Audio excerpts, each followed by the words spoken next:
মেঘলা, তুমি আমাকে মাফ করে দাও। তুমি আমার কাছে মাফ চাইবা আর আমি খুব সহজে তোমার মাফ করে দিব? আমি তোমাকে বিয়ে করতে চাই রাতুল। এটা দেখি মেঘনা চাইতে দৃষ্টি। তুমি এভাবে রোদের মধ্যে বাইরে বসে আছো কেন পাগলের মতো? মেঘলার ক্ষমা না পাওয়া পর্যন্ত আমি এভাবেই থাকবো। অনেকের বাচ্চা অদল বদল করে দিয়েছে। আপনি কি মানুষ না অমানুষ? এত বড় একটা জঘন্য কাজ কিভাবে করলেন আপনি? এইভাবে কি আর পাপ মুছে যায়? আমি রাতুলরাজ তোমাকেই বিয়ে করব, কথা দিলাম। আগের দুইটা বউ রেখে আবার আলাদাভাবে মেয়ে নিয়ে রাত কাটায়। এই তোমরা কে কোথায় আছো দেখো। হ্যালো মেঘলা, রাত কাটানোর জন্য বস্তিতে একটা মাইয়া নিয়ে আইছে। আচ্ছা ঠিক আছে, দাঁড়া আমি আইতাছি।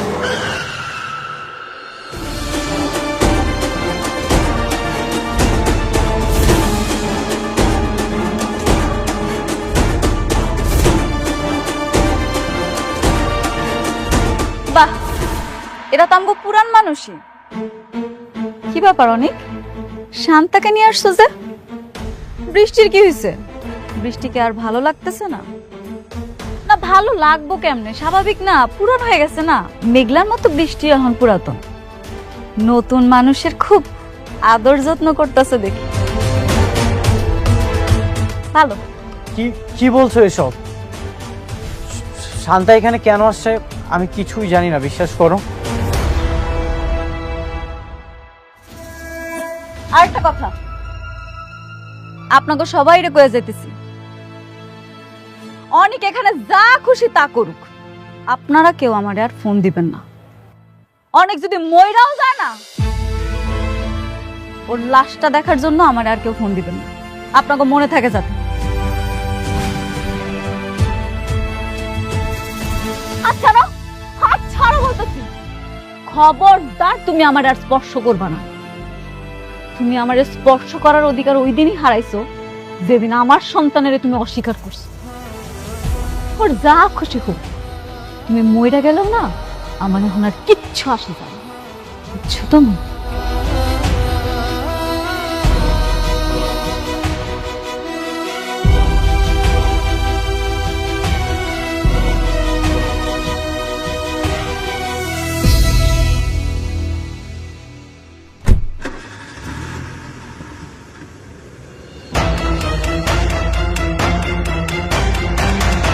তুই কি চাস?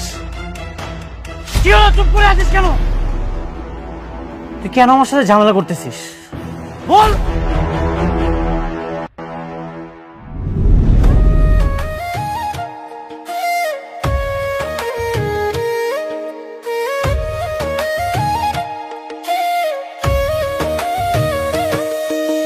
ভাগ্যগুনে পাইলাম তোমায়, ভাগ্যে তো আর রইলা না। দুঃখে আমার বুক ভেসে যায়, সুখের দেখা হইল না। তবু আমি তোমার আশায় কাঁদি দিবারাত রোজ। সুখে থেকো ভালো থেকো গরি ঘরে রাজপুত্রে। ও সুখে থেকো ভালো থেকো গরি ঘরে রাজপুত্রে।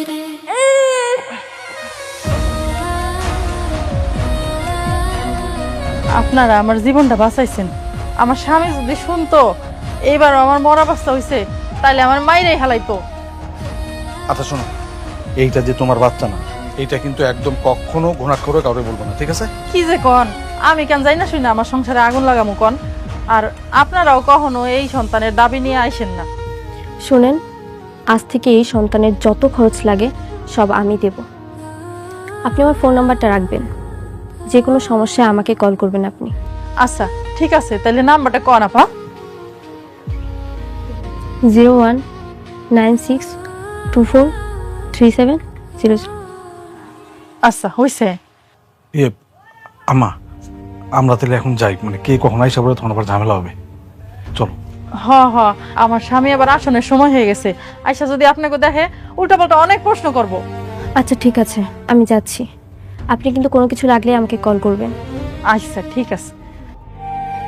ওরে বাবা, কান্দে না কান্দে না।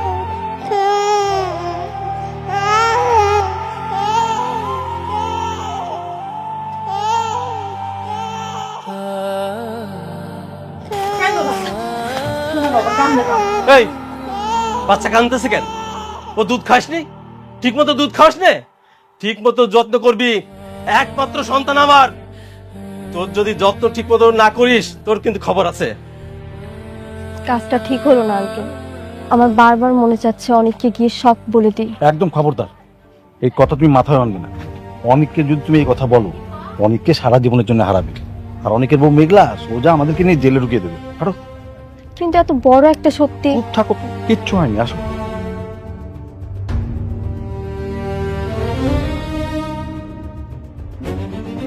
ওঠো, ওঠো, ওঠো।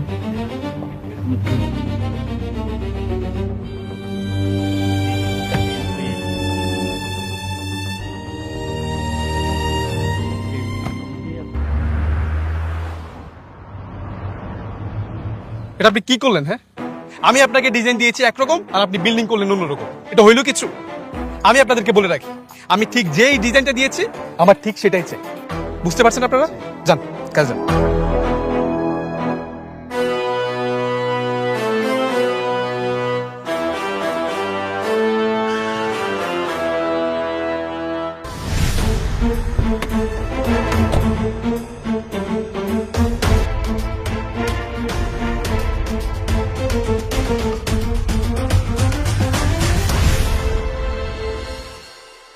আরে কি ব্যাপার, আপনি এখানে?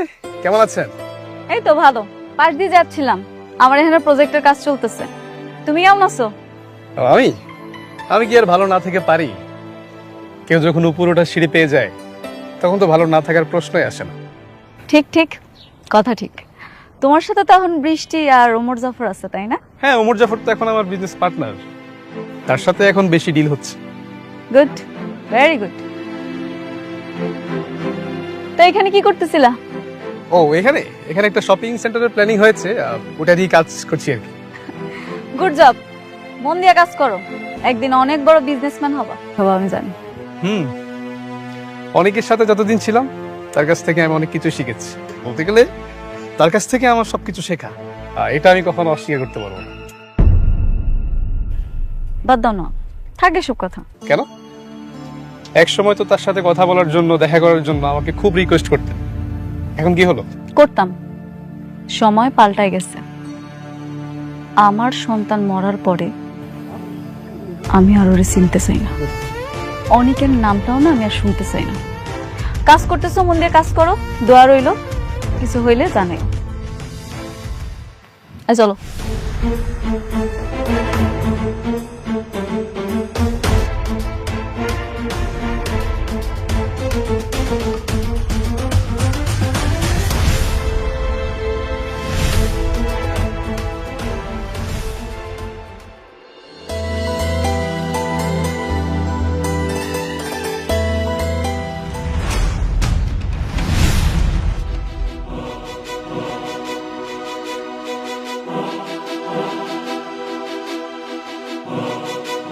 তুমি আমার অ্যাপয়েন্টমেন্ট ছাড়া আমার চেম্বারে বসে থাকার সাহস তোমার কে দিল? মেঘলা, তুমি আমাকে ভুল বুঝতেছো। সেদিন আমি শান্তাকে নিয়ে আসিনি, ঠিক তুমি চলে যাওয়ার পরে ও স্বীকার করেছে এই সব কিছু রাতুলের চক্রান্ত। তা আমি কি করব? আমার এগুলো সময়তে আসছো কেন? তুমি কি ভাবছো আমি শালিমা চৌধুরী? তোমার মতো সস্তা বস্তি মার্কা লোকের কথা শোনার কোনো সময় আমার কাছে নাই। এই তুমি জানো না, তোমারে দেখলে আমার মৃত বাচ্চার কথা মনে পড়ে যায়। তারপর তুমি কেন আসো আমার কাছে? বারবার বলছি না তুমি আসবা না। কারণ আমি চাই না তুমি আমার থেকে দূরে থাকো। আমি তোমারে ভুল বুঝিনি। তোমারে দেখলে আমার খালি কোলটা উপহাস করে। তুমি আমার সন্তানের খুনি।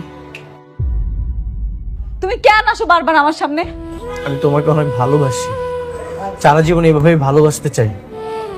এই জন্য কিন্তু আমি সব কিছু ছেড়ে দিয়েছি। আমি এখন বস্তিতে গিয়ে আছি, সেখানেই পড়ে আছি। কোটি টাকার ব্যবসা, বিলাসবহুল জীবন, গাড়ি, সবকিছু কিন্তু ছেড়ে দিয়েছি শুধুমাত্র তোমার আশায়। আমি চাই তুমি আমাকে ক্ষমা করে দাও। তোমার মুখে ভালোবাসার কথাটা মানায় না। আর তুমি কি ভাবছো বস্তিতে গিয়া থাকলে সবকিছু ঠিক হয়ে যাইব? কোনো কিচ্ছু ঠিক হইব না। অনেক তুমি থাকো বস্তিতে আর আমি থাকি এসি রুমে। আমি এখন হয়তো বা শালিমা চৌধুরী, আমার অনেক ধন সম্পদ আছে, কিন্তু আমার মনের ভিতরে কি বইতেছে, আমি কতটা কষ্টে আছি সেটা তুমি বুঝবা। প্রতি রাতে আমি যে ঘুমাইতে পারি না সেটা তুমি কি করে বুঝবা কও? মেঘলা, আমি তোমার সেই পুরো ক্ষতটা সারিয়ে দিতে চাই। ঠিক আছে, তুমি দরকার হলে তোমার এই অফিসে আমাকে একটা চাকরি দিয়ে দাও, যে কোনো পোস্টে। এটার মাধ্যমে তো অন্তত আমি তোমাকে একটাবার দেখতে পারবো, সবসময় তোমাকে আমি সরি বলতে পারবো। তুমি আমাকে ক্ষমা করে দাও। তুমি এখন এইটাই চাও অফিসের সবাই আমার নিয়ে হাসাহাসি করুক, তাই না? না না, আমি এইগুলো চাই না। দরকার হলে আমি ভিখারি হয়ে যেতে পারবো, কিন্তু আমি বাইরের মানুষটা হতে চাই না। এসব অবাস্তব কথা বলতে আসবা না। তোমার মতো খুনি আর অকৃতজ্ঞরে আমি চাকরি দিতে পারবো না। এটা শালিমা গ্রুপ অফ কোম্পানি, তুমি মনে রাখো। মেঘলা, অন্তত একবার। আমি মেঘলা না, আমি শালিমা। আমার কাজ আছে, তুমি এখান থেকে যাও। যাও বলতেছি। কি হলো, কথা শুনতেছো না? যাও।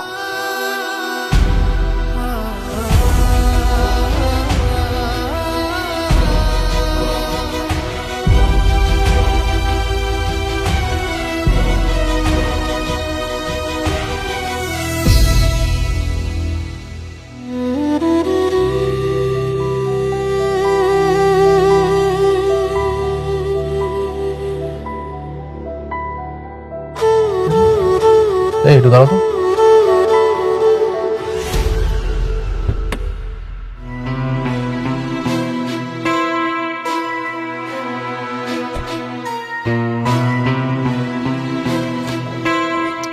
আরে বন্ধু, তুই এই তীব্র রোদের মধ্যে একা একা হেঁটে যাচ্ছিস, তো তো শরীর খারাপ করবে। এ ধর ছাতা নে। তোর ছাতার ছায়া আমার মাথার রোদটুকু আড়াল করতে পারবে, কিন্তু আমার বুকের ভেতরে যে জ্বলন্ত আগুন, সেটা নিভিয়ে দিতে পারবে না। দেখ, সহানুভূতি আর করুণার মধ্যে যে একটা সীমারেখা থাকে, তুই তো সেটা পার করে গিয়েছিস। তোর এই সব কলহদাতার সমাধান হয়তো আমি না হতে পারি। রাতুল প্লিজ, অন্ধকারে পথ হারানো এই বন্ধুর হাতটা তুই এখন ছেড়ে দে। তুই আমাকে একা থাকতে দে, অন্তত আমাকে আর বিরক্ত করিস না। তুই এসব কি বলতেছিস?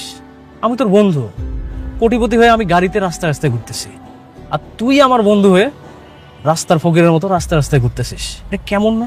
আমি কোনোভাবে মেনে নিতে পারতেছি না এটা। শুধু এটাই চাইতে। এখন আমি কোটিপতি থেকে গরিব হয়ে গেছি, তোর তো এখন অনেক আনন্দ হওয়ার কথা। দেখ, আসলে চাইতাম যে তুই গরিব হ, কিন্তু তুই এতটা গরিব হবে আমি কখনো কল্পনা করতে পারিনি, যে একদম রাস্তার ফকির হয়ে যাবে। রাতুল, তোর জন্য সবকিছু হয়েছে। তুই যদি জিএনএসের রিপোর্টটা চেঞ্জ না করে দিতি, আমার সন্তানটা মারা যেত না। তুই যা কিছু চেয়েছিস সবকিছু তো পেয়েছিস, আমার সকল সম্পত্তি, সবকিছু। এখন তুই আর আমাকে আর বিরক্ত করিস না। দেখ, তুইও তো একটা বিজনেসম্যান ছিলি, আমি তো একটা বিজনেসম্যান। তুই বিজনেসম্যানের কথাটা বুঝবি, আর একটু উপরে উঠতে গেলে না এই সামান্য এতটুকু কাজ করতেই হয়। আমার না আসলে কোনো উপায় ছিল না। তোর মতো বন্ধু আমার শত্রুদেরও যেন না হয়। তুই একটা শয়তান। আরে বন্ধু, অন্তত ছাতাটা নিয়ে যা। আয় রে বন্ধু আমার, তুই যে একা একা হেঁটে যাচ্ছিস, এটা দেখে আমার হেভি শান্তি লাগতেছে। আর বাইরে তো আসলেই অনেক রোদ। তো পেনটা আমি বুঝি, আবার আমার শান্তি লাগাটাও বুঝি।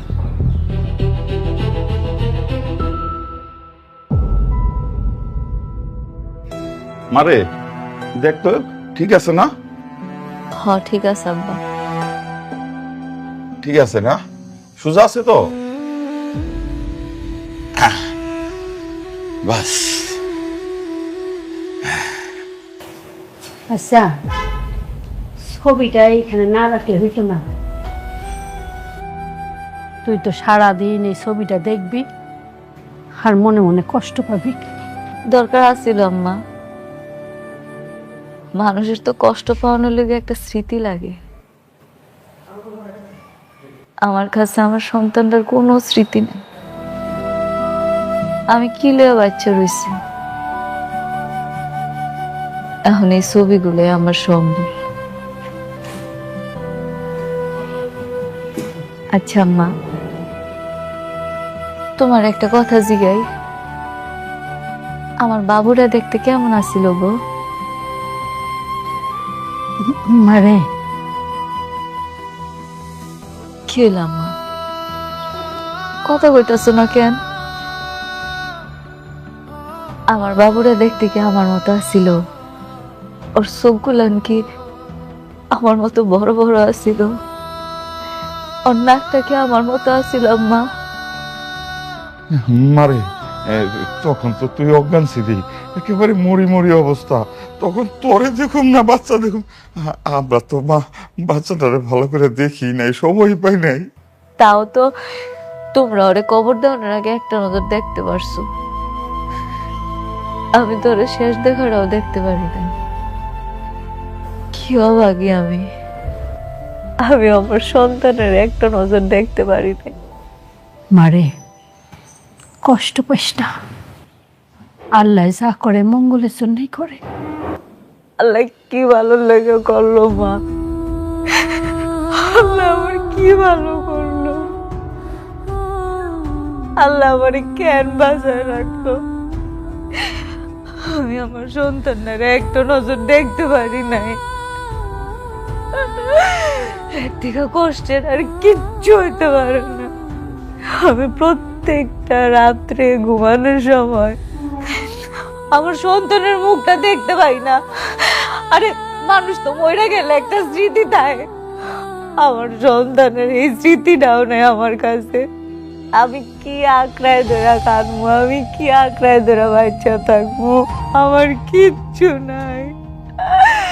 আল্লাহ আমার এত বড় শাস্তিটা কেন দিল?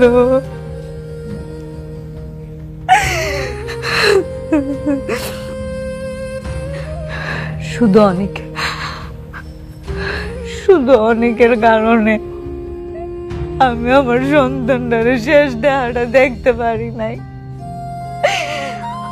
অনেক আমার সন্তানটারে শেষ দেখা দেখতে দেয় না, আর তোমরাও এর ভিতরে সাই দিছ। তোমরা একটা বার ভাবলা না আমার সন্তান, আমার এই পেটটার ভিতরে 10টা মাস আমি বাউন্সি কষ্ট কইরা আমার কলিজার টুকরা একটা বার দেওয়ার সুযোগ তোমরা আমার কইরা দিলা না। আল্লাহ আমার মাটা বানাইলো না কেন? আমি কি নিয়ে আমার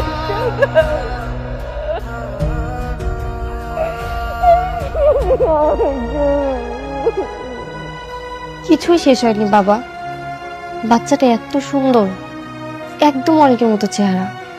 মা এখন এসব বলে কি হবে বল? সন্তানকে তাদের বাবা মার কাছে তো আমরা ফিরিয়ে দিতে পারবো না। বাবা তুমি একবার ভেবে দেখো, আমার সন্তান হবে না, এটা শুনে আমার কত কষ্ট। আর যার সন্তান হয়েছে জীবিত আছে, তবুও তার সন্তানের কাছে যেতে পারছে না, তাহলে তার কত কষ্ট। কষ্ট আমারও লাগছে, আমি তোর কষ্টটা বুঝতে পারছি, কিন্তু মা দোয়া কর যাদের কাছে সন্তানটা আছে তারা যেন তাকে সুন্দরভাবে মানুষ করতে পারে, ভালোভাবে লেখাপড়া করাতে পারে। দোয়া করিস আর সবসময় খেয়াল রাখিস। আমি অনেকের এত কষ্ট দেখেও কিছু বলতে পারছি না।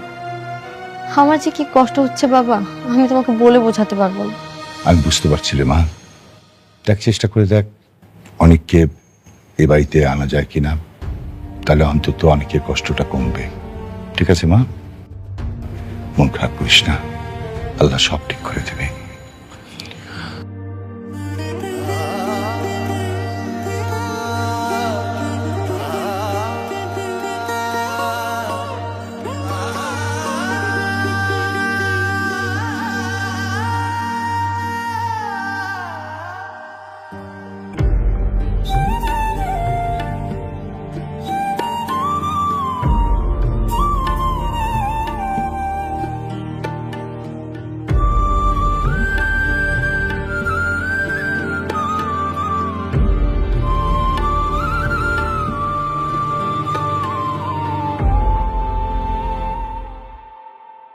যেহেতু আমরা এটা কমপ্লিট করে ফেলছি, তাহলে নেক্সট আমরা এটা প্ল্যানিং করবো, হ্যাঁ?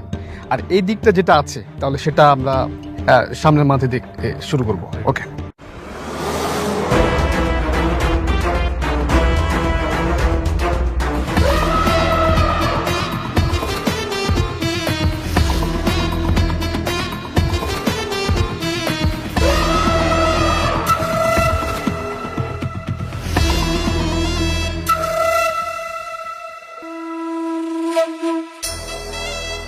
সাবির, জলে নেমে কুমিরের সাথে লড়াই। সাইড থেকে তুমি আমার লোক নিয়ে আসছো কেন? জলে নেমে কিভাবে কুমিরের সাথে লড়াই করতে হয় সেটা তো তোমার কাছ থেকে শেখা। কেন তোমার মনে নেই?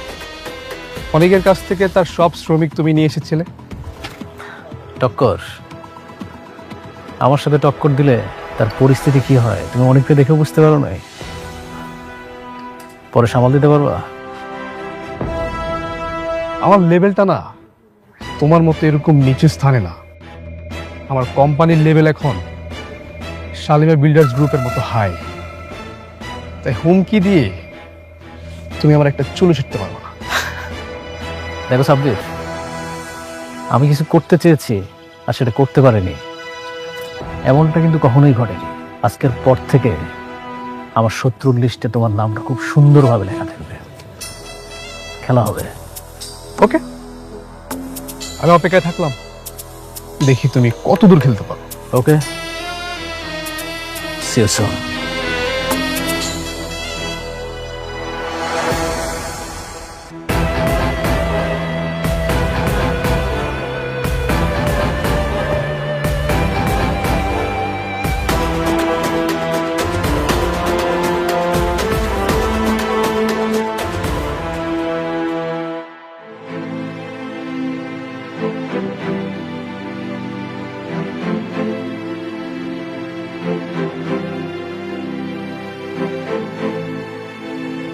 এর আগে চাকরির অভিজ্ঞতা আছে? জি ম্যাম। দেখুন, শালিমার গ্রুপের প্রধান শর্ত হচ্ছে নম্রতা এবং ভদ্র ব্যবহার। আপনাকে এটা মেনটেন করতে হবে। আমি আমার সর্বোচ্চ চেষ্টা করব স্যার। আশা করছি কোনো ধরনের অনিয়ম হবে না। Thank you. আপনার কাজ হইতেছে আমি যা কিছু করি সব কাজের আপডেট রাখা। বলতে পারেন আপনি আমার অ্যাসিস্ট্যান্ট। জি ম্যাম, বুঝতে পেরেছি। ম্যানেজার কেউ? জি ম্যাম। তাহলে আপনার চাকরিটা কনফার্ম করা হইলো, কালকে থেকে জয়েন করেন। Thank you so much. ঠিক আছে, আপনি এবার আসতে পারেন। Thank you. আসসালামু আলাইকুম।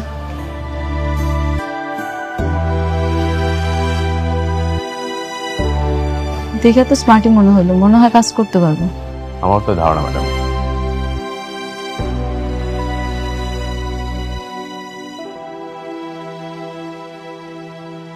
Hello baby. আমার চাকরি তো হয়ে গেছে। শালিমা আমাকে তার পার্সোনাল অ্যাসিস্ট্যান্ট হিসেবে চাকরি কনফার্ম করে দিয়েছে। ভেরি গুড, তাহলে তার কোনো বাধা নেই। শোনো, তোমাকে আমি ঠিক যেভাবে যেভাবে বলেছি তুমি ঠিক ওইভাবে করবে। Okay baby. Okay baby.